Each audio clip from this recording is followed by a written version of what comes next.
The ranch at dusk always carried a kind of magic, that quiet moment when the sky melted from gold to violet and everything felt softer, slower, dangerously honest.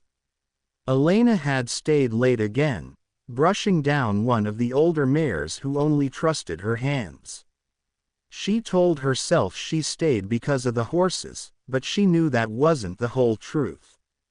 Ryder had that effect on people. He wasn't loud or flamboyant, he just had a way of existing that made everything around him feel steadier. And lately, Elena noticed how his presence settled her too. He walked toward the stable now, boots crunching over gravel, shoulders relaxed after a long day's work. She could hear him before she saw him. She always could. "You're still here," he said with a small smile, leaning against the gate. "Either this mare's really spoiled, or you just don't like going home." Elena smirked. Maybe both. Their eyes met for a second too long, and Elena felt heat rise to her cheeks. She turned away quickly, but he noticed. Ryder always noticed. "Elena," he said more softly. "You all right?" His voice held that warm steadiness again, and something inside her cracked open. She set the brush down, wiped her palms on her jeans, and then whispered what she'd been holding back all evening. "Shish, I need to talk." Ryder straightened, the smile fading into concern. "Hey," he said, stepping closer. "What's going on?" She hesitated, eyes drifting to the lantern light swaying on its hook. Her heart thudded like it was trying to get out. Everything she'd kept bottled up for months felt like it was pushing its way to the surface. "I didn't plan for any of this," she said quietly. "I came here because I needed work. Stability. A place to figure my life out. But," she exhaled shakily, "but every day around you just makes everything more complicated." Ryder took one slow step forward. "Complicated how?" Elena laughed under her breath, but it cracked in the middle. "How do you think? You're kind, Ryder. You're patient. And you look at me like I matter. Like you actually see me. I haven't felt that in a long time." Ryder's jaw tightened, like her words hit a place he didn't expect. "Elena, no, let me finish," she said quickly. "I know you're trying to be careful. I know you're holding back. And maybe you have your reasons. But I need to know if I'm the only one who feels this connection, or if I'm just imagining it."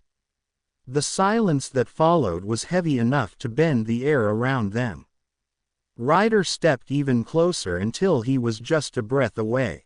Elena felt the warmth of him, the tension in his shoulders, the conflict simmering behind his eyes.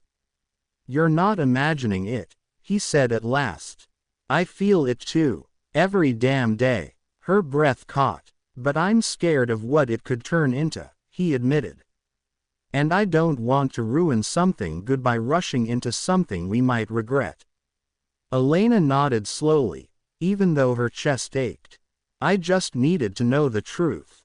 Ryder reached out, gently brushing a loose strand of hair behind her ear, a touch soft enough to break her all over again. "This is real," he whispered.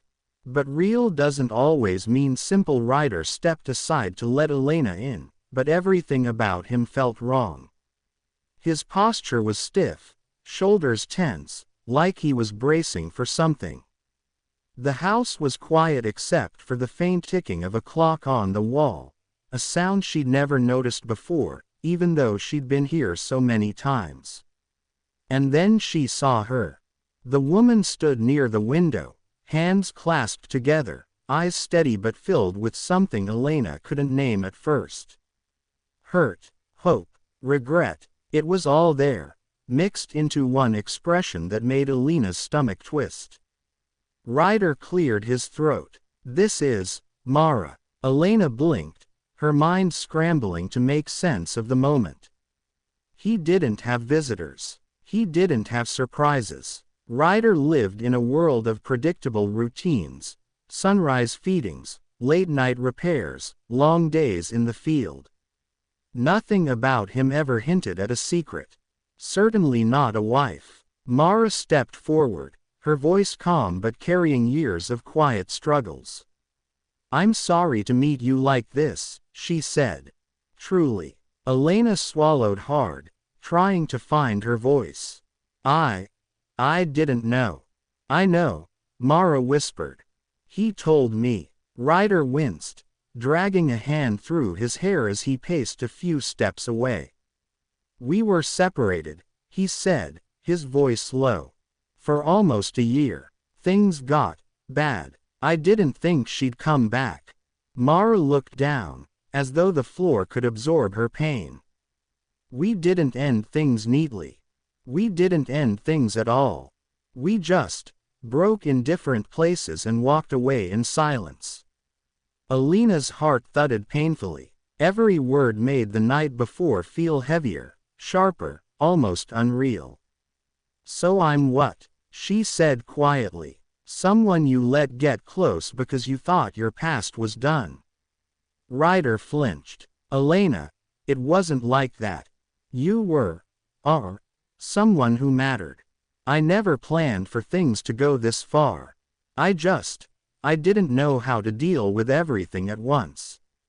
Mara lifted her eyes, meeting Elena's with surprising gentleness. "I'm not here to accuse you," she said. "You didn't know about me. I'm just here because I needed closure, or a chance to make peace with what we lost." Elena felt suddenly out of place, like she had wandered into a memory that didn't belong to her. She stared at Ryder, waiting for something, a decision, a truth, anything solid enough to hold onto. But Ryder looked torn in half. One part still tied to the past. One part tangled in the feelings they'd shared. "I'm not asking you to fix anything," Elena said, her voice steadier than she felt. "I just want honesty." "What do you want, Ryder?" "Right now. Not yesterday. Not someday. Today." Ryder's throat worked as he swallowed. His eyes glistened with a conflict he didn't know how to hide. "I want to do the right thing," he whispered. "But I don't even know what that is anymore." That was her answer. Elena stepped back, wrapping her arms around herself as if the air had suddenly turned cold. "Then maybe you need time to figure it out," she said softly. "And maybe I need to stop waiting for something that isn't mine to hold." Mara watched her with quiet empathy. Ryder stood frozen, words stuck somewhere he couldn't reach. Elena turned toward the door, each step feeling heavier than the last. She paused only once, long enough to look back and say the truth neither of them wanted to hear. Sometimes timing ruins everything. And then she walked out, leaving Ryder with his choices, and Mara with her memories.